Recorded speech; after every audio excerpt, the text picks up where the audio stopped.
सुंदरवन के जंगल में टुनटुनी चिड़िया रहती थी। उसका कोई दोस्त नहीं हुआ करता था। सभी पंछी टुनटुनी चिड़िया से बहुत जलते थे। ऐसे ही कुछ दिन बीत गए। एक दिन टुनटुनी चिड़िया के पास कलवा कौवा आया और बोला, ओ टुनटुनी चिड़िया, तुम मेरी थोड़ी सी मदद कर दो। मुझे जाके कबूतर मौसी से बात करनी है, पर मुझे थोड़ी सी भी हिम्मत नहीं हो रही है। पिछले हफ्ते मैंने उनके पर्स से कुछ पैसे निकाल लिए थे, अब वो ढूंढ रही है। मैं सोच रहा था कि जाके साफ साफ सारी बात उन्हें बता दूं, पर मुझे बहुत ज्यादा डर लग रहा है। तुम भी चलोगी अगर साथ में, तो मेरी थोड़ी हिम्मत बनी रहेगी। प्लीज टुनटुनी चिड़िया, मना मत करना। चलो अब यहाँ से चलते हैं। टुनटुनी चिड़िया कलवा कौवा के साथ चल देती है। कबूतर मौसी के घर के पास पहुंच के कलवा कौवा टुनटुनी चिड़िया से बोलता है, तुम यहीं बाहर ही रुको टुनटुनी चिड़िया, मैं जाता हूँ और कबूतर मौसी से बात करके आता हूँ। नहीं तो उन्हें ऐसा लगेगा कि तुम भी इस चोरी में शामिल थी। इस तरह कलवा कौवा कबूतर मौसी से बात करने के लिए चला जाता है। टुनटुनी चिड़िया घर के बाहर ही खड़ी होकर इंतजार कर रही होती है। तभी वहां से कुछ पंछी गुजरते हैं। बहुत देर तक इंतजार करने के बाद भी कलवा कौवा बाहर नहीं आता तो टुनटुनी चिड़िया अपने घर चली जाती है। अगले दिन कबूतर मौसी जंगल के कुछ पंछियों को बुलाती हैं और बोलती हैं, कल दोपहर में मेरे घर पे चोरी हुई। मेरे सारे सोने चांदी जेवरात पैसे वगैरह चोर लेके भाग गए। हमें उन लोगों को ढूंढना चाहिए। मुझे तो लगता है तुम में से ही किसी ने चोरी की है, क्योंकि किसी और की मजाल कहाँ की आके हमारे यहाँ चोरी कर जाए। क्या कबूतर मौसी, कल दोपहर में आपके घर पे चोरी हुई? कल दोपहर में तो टुनटुनी चिड़िया को मैंने आपके घर के बाहर देखा था। कहीं ऐसा तो नहीं कि टुनटुनी चिड़िया ने आपके घर में चोरी की है? क्या कहा तुमने? टुनटुनी चिड़िया कल मेरे घर के बाहर आई थी, पर मुझसे तो उसने मिला ही नहीं। इसका मतलब जरूर उसने ही चोरी की है। अभी के अभी मैं जाती हूँ और टुनटुनी चिड़िया को बताती हूँ। कबूतर मौसी कुछ ही देर में टुनटुनी चिड़िया के पास पहुंच जाती हैं और टुनटुनी चिड़िया से बोलती हैं, क्या रे टुनटुनी, ऐसी कौन सी आफत आन पड़ी? तुझे पैसे चाहिए थे तो मुझसे मांग ली होती। ऐसे चोरी करने की क्या जरूरत थी? मैं तुझसे बहुत नाराज हूँ। तू अभी के अभी यह जंगल छोड़ के निकल जा और आगे से कभी इस जंगल में मत आना। यह आप क्या बोल रही हैं? मैंने कोई भी किसी भी पैसे चोरी नहीं की। आप मेरा यकीन क्यों नहीं करती? हाँ, सब पता चल गया है किसने पैसे चोरी किए हैं। अभी के अभी यहाँ से निकल जा और जाके कहीं और अपना घोंसला बना। हम लोगों के घर के सामने, हम लोगों के जंगल में तू अब नहीं रहेगी।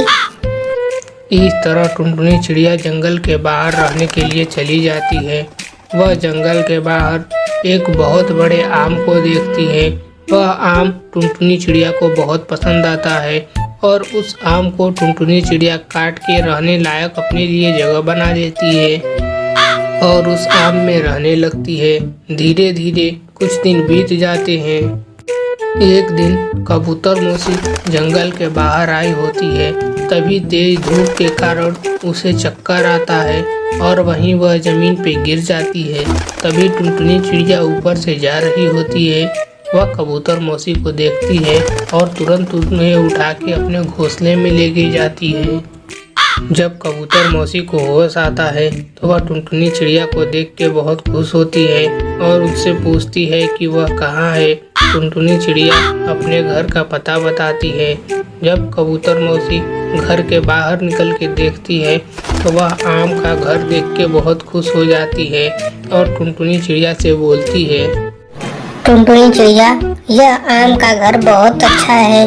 मुझे यह घोंसला बहुत पसंद है। यह बता कि तूने इसे बनाना कहाँ से सीखा? पता नहीं माँ जी, मैं भी नहीं जानती। मैं तो बस आप लोगों के जंगल से निकाले जाने के बाद यहाँ पे आई और कुछ रहने के लिए जगह नहीं था। तब यह आम को देखा और इसी को काट पीट के अपने रहने लायक जगह बना लिया। बस तब से इसी आम के घोंसले में रहती हूँ। देख टुनटुनी, मुझे यह घोंसला बहुत पसंद है। तू क्या चल के मेरे लिए भी घोंसला बना देगी? मैं ऐसे ही फ्री भी नहीं बोल रही हूँ। इसके बदले मैं तुझे वापस अपने जंगल में आने की इजाजत दे दूंगी, जिससे तू फिर से वापस अपने जंगल में आके अपने घोंसले में रह सकेगी। नहीं माँ जी, मैं अब उस जंगल में कभी नहीं जाऊंगी। जो गलती मैंने की ही नहीं उसकी सजा मुझे दी गई है। मैं अब उस जंगल में कभी नहीं जाऊंगी। उस दिन मैं कलवा कौवा के साथ आपके यहाँ पे आई थी। कलवा कौवा ने मुझे नीचे रोका और अपने आपके घर पे चला गया। उसके आगे मुझे कुछ नहीं पता। ऐसी बात है क्या? तू चिंता मत कर टुनटुनी, अब मुझे पता चल गया है। मैं अभी के अभी जाती हूँ और कलवा कौवा की खबर लेती हूँ। तू चल मेरे साथ मेरे जंगल में रह। सुंदरवन के जंगल में टुनटुनी चिड़िया रहती थी। वह अपने जंगल में सभी पंछियों से सबसे गरीब पंछी थी। टुनटुनी चिड़िया दूसरे पंछियों के घरों में जाकर के बर्तन धोती, कपड़े फींचती।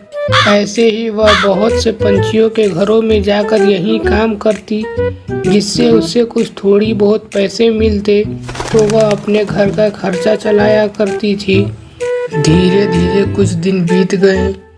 टुनटुनी चिड़िया एक कौवे के घर पे काम किया करती थी। वह कलवा कौवा बहुत बदमाश थी। वह हमेशा टुनटुनी चिड़िया को डांटती रहती, छोटी छोटी बातों पे टुनटुनी चिड़िया को डांटती रहती, जिससे टुनटुनी चिड़िया बहुत दुखी होती और वह रोने लगती। टुनटुनी चिड़िया एक दूसरी जगह भी काम किया करती थी, जहाँ की प्यारी कबूतर वह टुनटुनी चिड़िया को बहुत सारा खाना पीना कपड़ा वगैरह दिया करती थी। वह टुनटुनी चिड़िया से बहुत प्यार करती थी। कभी भी वह टुनटुनी चिड़िया को डांटती मारती नहीं थी, जिससे टुनटुनी चिड़िया बहुत खुश रहती थी। कुछ दिन बीत गए। जैसे जैसे कलवा कौवा टुनटुनी चिड़िया को ज़्यादा डांटता, टुनटुनी चिड़िया से और भी ज़्यादा गलतियाँ होती, जिससे उसे और डांट सुनने को मिलती। कभी कभी तो टुनटुनी चिड़िया का मन करता था कि यह सब छोड़ के चली जाए, पर वह ऐसा कर नहीं सकती थी, क्योंकि अगर वह ऐसा करती तो उसे घर चलाने में बहुत परेशानी आती। ऐसे ही एक दिन टुनटुनी चिड़िया बर्तन धो रही थी, तभी अचानक एक बर्तन नीचे गिर जाती है, जिससे कलवा कौवा बहुत गुस्सा हो जाती है और वहाँ पे आके तुरंत टुनटुनी को बिना कुछ पूछे मारने लगती है, जिससे टुनटुनी चिड़िया वहाँ से चली जाती है। वह रोते रोते दूसरे मालकिन के यहाँ काम करने के लिए जाती है। वह टुनटुनी चिड़िया को रोते हुए देख के पूछती है, क्या हुआ टुनटुनी, क्यों रो रही है तू? किसी ने कुछ कहा क्या? अभी बता मुझे, मैं अभी उसकी खबर लेती हूँ। कौन है? अरे कुछ नहीं हुआ, आप दीजिए, जितने भी कपड़े हैं मैं सारे के सारे कपड़े धो देती हूँ। अरे कपड़े उपड़े तो धोते रहेंगे, ये बता किसने तेरी ऐसी हालत की? मुझे अभी के अभी बता टुनटुनी, आखिर तू हमारे घर में इतने दिनों से काम कर रही है, तेरी थोड़ी सी मदद न कर सके तो किस काम के हम? मुझे अभी के अभी बता टुनटुनी। क्या बताऊँ मैं आपको, जहाँ मैं दूसरी जगह पे काम करती हूँ वहाँ की मालकिन हमेशा मुझे डांटती मारती रहती है। वह कभी मेरा सम्मान नहीं करती। मैं उनके घर के सारी काम भी करती हूँ, फिर भी वह मुझे डांटती मारती रहती है। पता नहीं मैं क्या करूँ, मुझे कुछ समझ में नहीं आ रहा। आज थोड़ी सी एक प्लेट मुझसे छूट के क्या गिर गई, आज उन्होंने मुझे मारने लगा, जिससे मैं वहाँ से उठ के भाग के आ गई। क्या बात कर रही है टुनटुनी, उसने ऐसा किया क्या? रुक, अभी के अभी मैं जाके खबर लेती हूँ। चल तू भी चल मेरे साथ, आजा जल्दी। रुकिए माँ जी, ऐसा कुछ मत कीजिए, रुकिए। अगर आप ऐसा करेंगी तो मुझे और ज्यादा परेशानी होगी। पिछले महीने की तनख्वाह अभी बाकी है, उन्होंने मुझे तनख्वाह नहीं दी है, इसीलिए मुझे उनके यहाँ पे काम करने के लिए जाना ही पड़ेगा। तू चिंता मत कर टुनटुनी, अगर आगे से उसने कभी भी कुछ भी ऐसा किया ना तो मैं उसे छोड़ूंगी नहीं। और सुन, तू जाके आज आराम कर, आज कोई कपड़े उपड़े काम नहीं है, ठीक ना? जाके आराम कर, आज तू कल से काम पे आना। टुनटुनी चिड़िया घर न जाने के बजाय वह पहले वाले मालकिन के पास चली जाती है और वहाँ पे जाके बोलती है, देखिए माँ जी, आप मेरी तनख्वाह दे दीजिए। मैं आपके यहाँ पे काम नहीं कर सकती। मैं बहुत परेशान हो चुकी हूँ आपके सब इन नाटकों से। ये ले अपनी तनख्वाह और जा, चली जा। आज के बाद कभी आ मत जाइयो मेरे घर के आसपास, नहीं तो मैं तुझे छोड़ूंगी नहीं। इस तरह टुनटुनी चिड़िया वहाँ से चली जाती है। कुछ दिन बीत जाते हैं। कुछ दिनों के बाद कलवा कौवा टुनटुनी चिड़िया के घर पे आती है और बोलती है, टुनटुनी बहन, मुझे माफ कर दो। मैंने तुम्हें बहुत कुछ बुरा भला कहा। अब मैं समझ गई हूँ। मैंने दो नौकरानियाँ रखी थी, लेकिन कोई भी तुम्हारे जैसे काम नहीं करती थी। एक नौकरानी तो घर का सामान भी चोरी करके लेके चली जाती। तुम चलो मेरे घर पे टुनटुनी, मैं तुम्हें दुगनी तनख्वाह दूंगी और कभी तुम्हें किसी चीज के लिए नहीं डांटूंगी, मारूंगी। तुम प्लीज मेरे घर पे चलो, बहुत परेशानी में हूँ मैं। इस तरह टुनटुनी चिड़िया मान जाती है और फिर उसके घर पे दुगनी तनख्वाह पर काम करने लगती है। एक जंगल में कलवा कौवा रहता था। कुछ ही दिनों के बाद कलवा कौवा की शादी होने वाली थी, जिससे कलवा कौवा बहुत खुश था। पूरे जंगल में सभी पंछी कलवा कौवा की शादी को लेकर बहुत ज़्यादा खुश थे और उसके बारे में बातें किया कर रहे थे। कलवा कौवा के दोस्त भी कलवा कौवा के साथ मजाक किया करते थे। और कलवा कौवा, क्या बात है, जब से तुम्हारी शादी की बात छेड़ी गई है तुम तो जैसे दिखाई ही नहीं दे रहे हो। पता नहीं कहाँ जा रहे हो तुम। हम लोगों से मिलने भी एक दिन नहीं आ रहे हो। सारा दिन घर में पड़े रह रहे हो कि क्या कर रहे हो, कुछ पता ही नहीं चल रहा। ऐसा तो नहीं न होगा कलवा कौवा कि भाभी के आने के बाद तुम हम लोगों को बिल्कुल ही भूल जाओगे। अरे नहीं दोस्त, कैसी बातें कर रहे हो। ऐसा कुछ नहीं होने वाला। किसी के भी आने से तुम लोग मेरे दोस्त के दोस्त ही रहोगे। तुम लोगों की मेरी जिंदगी में तो कोई भी अहमियत कम नहीं होगी। तुम लोग चिंता मत करो और मेरी शादी में जरूर आना। बस 2-3 दिन के बाद ही मेरी शादी होने वाली है। वैसे मैं तुम्हें एक बार और बुला दूंगा अपनी शादी में। अरे क्या कलवा कौवा, तुम भी रह के मजाक करते रहते हो। तुम्हारी शादी में तुम्हें बुलाने की जरूरत थोड़ी है। हम लोग तो ऐसे ही आ जाएंगे। तुम नहीं बुलाओगे फिर भी हम लोग आ जाएंगे। भले ही तुम्हारी शादी में तुम न रहो, पर हम लोग तुम्हारी शादी में जरूर रहेंगे। क्या बातें कर रहे हो तुम। इस तरह कुछ ही दिनों के बाद कलवा कौवा की कलवा कौवी से शादी हो जाती है, जिसके बाद कलवा कौवा कलवा कौवी से बोलता है, अरे और बताओ कलवा कौवी, तुम्हें यहाँ पे कोई परेशानी तो नहीं है। अगर कोई कुछ भी बोले तुम तुरंत आना और मुझे बताना। मैं उसकी अच्छी खबर लूँगा। अगर तुम्हें किसी भी प्रकार की कोई भी परेशानी हो तो मुझे बताना। मैं उसे दूर करने की जरूर कोशिश करूँगा। ठीक है कलवा कौवा, तुम अपने काम पे ध्यान दो। तुम मेरी ज्यादा चिंता मत करो, मैं ठीक हूँ। और कोई भी परेशानी होगी तो मैं तुम्हें जरूर बता दूंगी। तुम बस अपने काम पे ध्यान दो ताकि ज्यादा से ज्यादा पैसा कमा सको और हम लोगों का बड़ा घर बन सके। अरे ठीक है ना कलवा कौवी, बन जाएगा बड़ा घर। इसमें कौन सी बड़ी बात है। वैसे मैं मेहनत तो कर ही रहा हूँ। बहुत जल्द हम लोगों का पक्के का घर भी बन जाएगा और तुम भी उसमें रहोगी। इस तरह धीरे धीरे कुछ दिन बीत जाते हैं।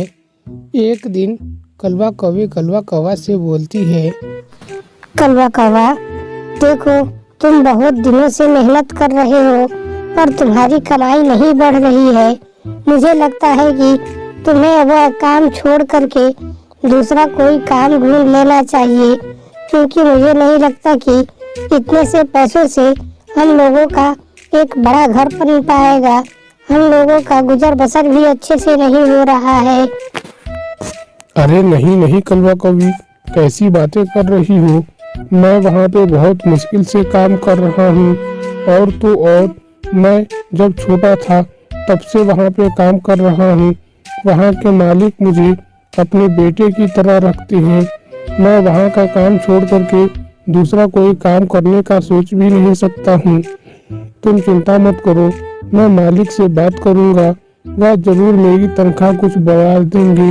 नहीं कलवा कौवा, सिर्फ तनख्वाह बढ़ने से हम लोगों का बड़ा घर नहीं बनने वाला। हम लोगों का बड़ा घर बनाने के लिए बहुत ज़्यादा पैसे की जरूरत पड़ेगी। तुम्हारे मालिक हम लोगों को बड़ा घर बनाने के लिए पैसा तो नहीं न देंगे। मैं तो बोलती हूँ तुम वह काम छोड़ो और जहाँ पे ज़्यादा पैसा मिले वैसा कोई काम ढूंढो और वहाँ पे काम करो। क्या हो गया कि वह तुम्हारे पिताजी के दोस्त थे और तुम्हें अपने बेटे की तरह रखते हैं, पर तुम्हारी मुसीबत में तो तुम्हारा साथ नहीं न दे रहे। देखो कलवा कवि, चाहे तुम कुछ भी बोलो, पर मैं वहाँ काम नहीं छोड़ने वाली और मैं उनसे बोल दूंगा, वह मेरी तनख्वाह बढ़ा देंगे, पर मैं काम वहीं पे करूंगा। अरे अभी नहीं तो कुछ दिनों के बाद ही हम लोगों का बड़ा घर जरूर बन जाएगा, तुम थोड़ा सब्र रखो। एक जंगल में कलवा कौवा और टुनटुनी चिड़िया एक साथ रहते थे। टुनटुनी चिड़िया की एक बेटी थी। कलवा कौवा कभी भी टुनटुनी चिड़िया को पसंद नहीं करता था। वह हमेशा चाहता था कि टुनटुनी चिड़िया हमेशा परेशानियों से घिरी रहे, इसलिए वह हमेशा टुनटुनी चिड़िया को परेशान करने के लिए नई नई योजनाएं बनाया करता था। टुनटुनी चिड़िया की एक बेटी थी जिसका नाम बुलबुली चिड़िया था। वह अपने बगल के पड़ोस में कबूतर मौसी के घर बहुत ज़्यादा आती जाती थी और उन्हीं के यहाँ रहती थी। एक दिन कलवा कौवा सोचता है, मैं ऐसा क्या करूं कि टुनटुनी चिड़िया से मैं अपना बदला ले सकूं। उस टुनटुनी चिड़िया ने मुझे उस दिन बहुत ज़्यादा बदनाम कर दिया। मैं कुछ भी करके उससे बदला लेना चाहता हूं। थोड़ी देर सोचने के बाद वह कहता है, अरे वाह, मिल गया उपाय। अब तो मैं यही करूंगा। एक बार टुनटुनी चिड़िया की बेटी बुलबुली चिड़िया पे चोरी का इल्जाम लगा दूं, फिर तो पूरे जंगल में टुनटुनी चिड़िया की नाक कट जाएगी। वह किसी को मुंह दिखाने के लायक नहीं रह जाएगी। यह सबसे अच्छा तरीका है टुनटुनी चिड़िया से बदला लेने का। सबसे पहले मैं जाऊंगा और उसकी बेटी बुलबुली चिड़िया कबूतर मौसी के बहुत ज्यादा घर में रहती है और वहीं पे सारा दिन पड़ी रहती है। यह बहुत अच्छी मौका है मेरे लिए। मैं जाऊंगा और कबूतर मौसी के घर से कुछ सामानें चोरी कर लूंगा और फिर उसे इल्जाम बुलबुली चिड़िया पे लगा दूंगा। यह बहुत सही तरीका है इल्जाम लगाने का। इस तरह वह अगले दिन जाता है और कबूतर मौसी के पास जाता है। वहीं पर बुलबुली चिड़िया भी खड़ी होती है और अपने में बातें कर रही होती है, कुछ खिलौनों से खेल रही होती है। यह देख कर के वह वहाँ से थोड़ी देर बैठता है और उसे जैसे ही मौका मिलता है वह वहाँ से कुछ सामान को चोरी कर लेता है और उसे लेकर के वहाँ से चला जाता है। यह सब करते हुए कबूतर मौसी कलवा कौवा को देख लेती है, पर वह कुछ नहीं बोलती है। अरे आखिर कलवा कौवा ने मेरे घर में चोरी क्यों की? उसके पास तो पैसे की कोई कमी नहीं है। मैं चाहूँ तो अभी इसे पकड़ सकती हूँ, पर नहीं, मुझे देखना है कि यह क्या करने वाला है, इसके दिमाग में क्या चल रहा है। वह सामान मुझसे पूछ के भी तो ले जा सकता था, पर नहीं, उसने चोरी की। यह बहुत गलत बात है। अगले दिन कबूतर मौसी पूरे जंगल में सभी पंछियों को बोलती है कि मेरे घर में चोरी हुई है, मेरे घर में चोरी हुई है। यह सुन करके सभी पंछी घबरा जाते हैं और कबूतर मौसी से बोलते हैं, अरे कबूतर मौसी, क्या आपको पता है कि यह चोरी किसने की है? नहीं, मुझे तो नहीं पता कि यह चोरी किसने की है। शायद कोई अपने जान पहचान वाले ने ही चोरी की होगी, पर मुझे नहीं पता कि यह चोरी किसने की है। अरे कबूतर मौसी, आपके घर में सबसे ज्यादा कौन आता जाता रहता है? वहीं उसी ने चोरी की होगी। आप सोचिए कि कौन आपके घर में सबसे ज्यादा आता जाता है और सब काम वगैरह करता रहता है। अरे कलवा कौवा, तुम बुलबुली चिड़िया को बोलना चाहते हो कि मेरे घर में बुलबुली चिड़िया ने चोरी की है? नहीं, मैं नहीं मानती। बुलबुली चिड़िया ऐसा कभी नहीं कर सकती। उसने घर में मेरे घर में चोरी नहीं की है। अगर आपको नहीं माननी तो मत मानो, आप जा करके बुलबुली चिड़िया के, टुनटुनी चिड़िया के घर में चेक करो, शायद कुछ मिल जाए और आपको यकीन हो जाए, क्योंकि वही सबसे ज्यादा आपके घर में आती जाती रहती है। बस कलवा कौवा बस, मुझे तुम्हारी चालाकियों का पता चल गया है। मुझे पता है यह चोरी किसने की है और किस पे इल्जाम लगाना चाहते हो वो भी मैं जानती हूँ। यह चोरी तुमने की है ताकि बुलबुली चिड़िया को पूरे जंगल में सभी के सामने नीचे दिखा सको, ताकि टुनटुनी चिड़िया किसी को अपना मुंह दिखाने के लायक न रहे। तुम इतना नीचे सोच सकते हो मैं समझ नहीं सकती थी। मैंने तुम्हें चोरी करते हुए देख लिया था, याद रखना। अब आगे से तुम इस जंगल में कहीं नहीं दिखाई दोगे। अगर तुम कभी भी इस जंगल में दिखाई दिए तो मैं तुम्हें यहाँ से फिर भगा दूंगी।